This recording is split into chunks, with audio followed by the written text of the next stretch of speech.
এখন সরাসরি ইরানের প্রধান তেলকেন্দ্র খার্ক দ্বীপ দখলের হুমকি দিয়েছেন যুক্তরাষ্ট্রের সাবেক প্রেসিডেন্ট ডোনাল্ড ট্রাম্প।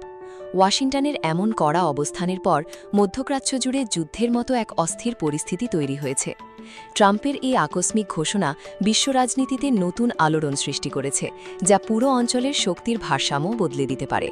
যদিও পরবর্তীতে তিনি ওই অবস্থান থেকে কিছুটা সরে এসেছেন।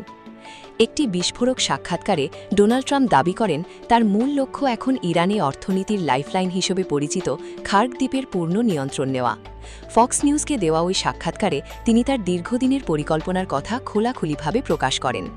ভৌগোলিকভাবে অত্যন্ত গুরুত্বপূর্ণ এই খার্ক দ্বীপ পারস্য উপসাগরের উত্তরাঞ্চলে অবস্থিত, ইরানের মূল ভূখণ্ড থেকে মাত্র ১৬ মাইল দূরে।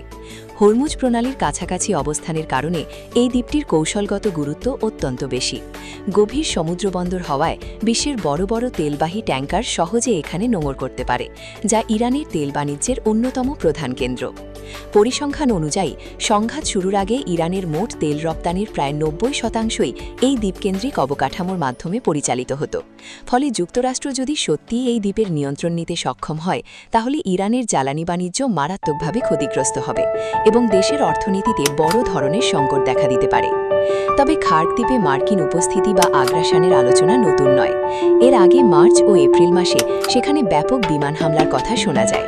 দাবি করা হয় সেই হামলায় দ্বীপটির একাধিক সামরিক ও কৌশলগত স্থাপনা ধ্বংস হয়েছে। এরপর থেকে স্থলবাহিনী মোতায়েনের গুঞ্জন থাকলেও বড় কোনো সরাসরি অভিযান হয়নি। একই সঙ্গে সমুদ্রপথে ইরানি তেলবাহী জাহাজগুলোর ওপর কঠোর নজরদারি ও চাপ অব্যাহত রেখেছে মার্কিন নৌবাহিনী।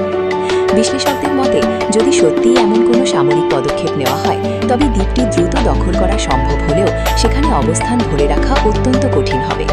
এই পরিস্থিতি যুদ্ধকে দ্রুত শেষ করার পরিবর্তে আরও দীর্ঘায়িত ও রক্তক্ষয়ী করে তুলতে পারে।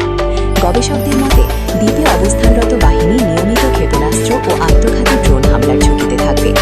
আধুনিক প্রযুক্তি নির্ভর ড্রোন যুদ্ধ, বিশেষ করে ফার্স্ট পার্সন ভিউ ড্রোন, সেখানে মার্কিন বাহিনীর জন্য বড় হুমকি হয়ে উঠতে পারে। কোনো সফল হামলার ভিডিও প্রচার করা হলে তা বৈশ্বিক প্রচারণার ক্ষেত্রেও ব্যবহার হতে পারে বলে আশঙ্কা করা হয়েছে।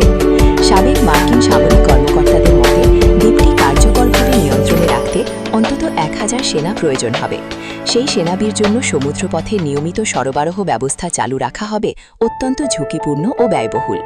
সব মিলিয়ে ট্রাম্পের এই অবস্থানকে অনেকেই যুক্তরাষ্ট্রের জন্য একটি অস্বাভাবিক ও সম্ভাব্য বিজনক কৌশলগত পদক্ষেপ হিসেবে দেখছেন।